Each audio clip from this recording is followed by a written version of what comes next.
Hello there. MPs? Who do they really work for?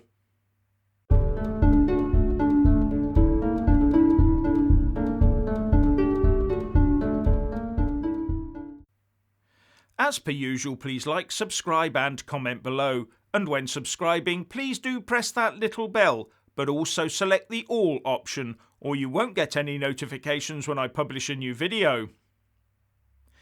With all the debates and strongly made arguments being made as we run into an expensive general election every few years, you would be forgiven for thinking your elected MP works for you. But apart from that 4 to 6 week run up to an election, how many of you ever see or hear a squeak from your MP ever again? Unless it's to find out they've joined in with this general sleaze fest going on right now. We find out that either they're just a brainless suit or that they've got primary interests that get in the way of their secondary job of being an MP. And the worst of it is that barring criminal behaviour, they are stuck limpet-like to their House of Commons seat. It doesn't matter how badly they let us, the voter, down, or how shoddily they approach their jobs, we're stuck with them. And they are meant to be accountable to us, the voters. But just look at the situation before us today. Second jobs and dodgy-looking appointments, earning these people oodles of dosh, and the slowest of slow tracks to remove even the most criminal of MPs. MPs can go back on every pledge they've ever made and vote in contradiction to their pre-election statements and manifestos, and it won't matter, because you have to wait until the next election to turf them out.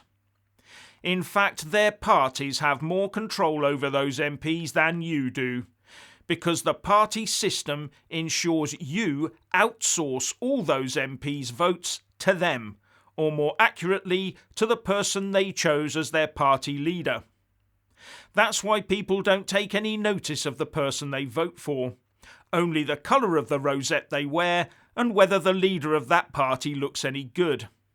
And now they're also beholden to the Standards Commissioner. They have more control over MPs than voters do. And so do the people who donate money to them or give them cosy second jobs. And as we've seen, it's up to fellow MPs to decide on a straying member's fate. And how close did we come to seeing Patterson being saved by the Boris Bell?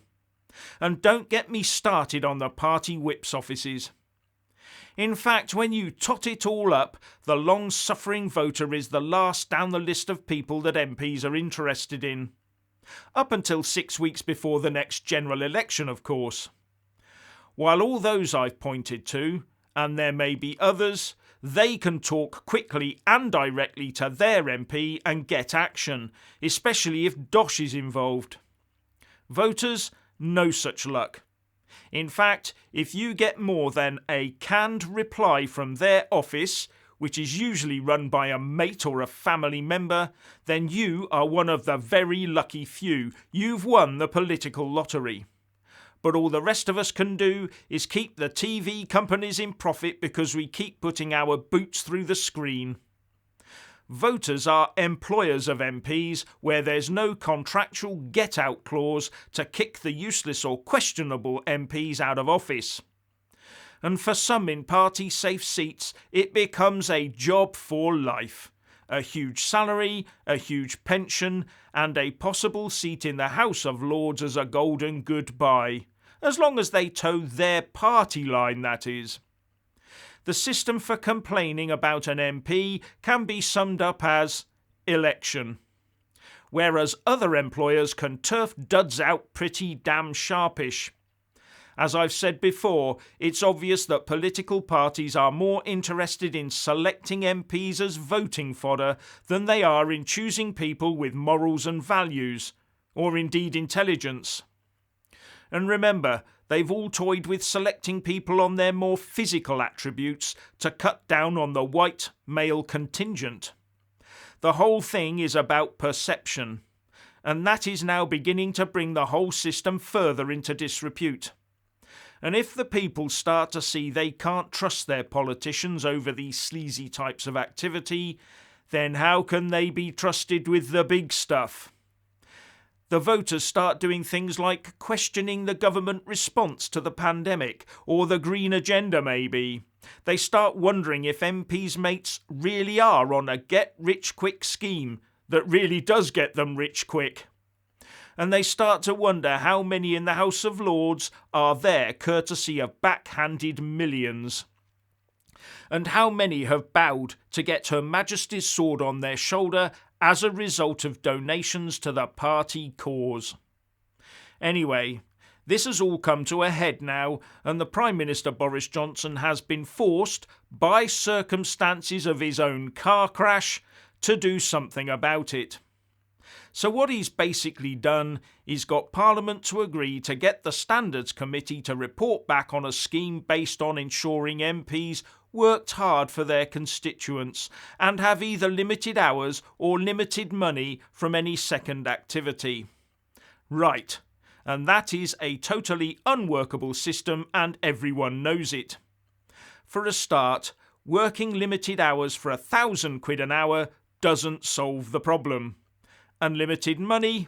Well, it's extremely easy to keep the money aside until the MP leaves office and then gets hired at an obscene rate of pay by the people they've quietly helped over the years. There's always a way round it. Unless you also limit MPs' ability to earn money once they've left office. And another thing it does is makes MPs even more accountable to some body or committee other than the electors who put them there. The only people who should decide if their MP is working hard enough for them are the ones who elected them, not a faceless body of bureaucrats or placemen. Some sort of system must be put in place to make this happen. We might even need a system put in place where we end up with 12 willing volunteers from the constituency electorate who are selected at random to sit on a sort of jury committee and, disgusted of said constituency, can write into the committee and the MP can be hauled in front of them to explain themselves. And in certain circumstances, with the approval of, say, a High Court judge, that committee should have the nuclear option available to them of removing that MP and forcing a by-election. Now that might concentrate some minds. And although such a system would inevitably be flawed, I would much rather a local constituency-based committee was holding their local MP to account rather than their fellow MPs and centrally appointed watchdogs. But the trouble is, local accountability would undermine the UK two-party state that has been carefully crafted over the centuries. So our MPs will always scarper away from any such idea. MP accountability is to party and Parliament at the moment, not to the voters. At the moment, the political trust reserves are running on fumes. Something has to be done. And the only way to rebuild trust is to connect MPs to voters more tightly. I would have said reconnect voters to MPs, but I'm not sure MPs have ever really been connected very closely to their own constituents. The real truth is that the two-party state will never produce anywhere near a full set of honourable, dedicated MPs. And the two-party state will never change the first-past-the-post system that puts them there. So the likelihood we'll get a lot of duds is always there. So we need a system that allows voters to clear them out and force parties to start selecting better people. And yes, we should have a proper debate about how much we pay MPs if we want to get the best. So what's your opinion on MPs and their second jobs? Please like and comment below.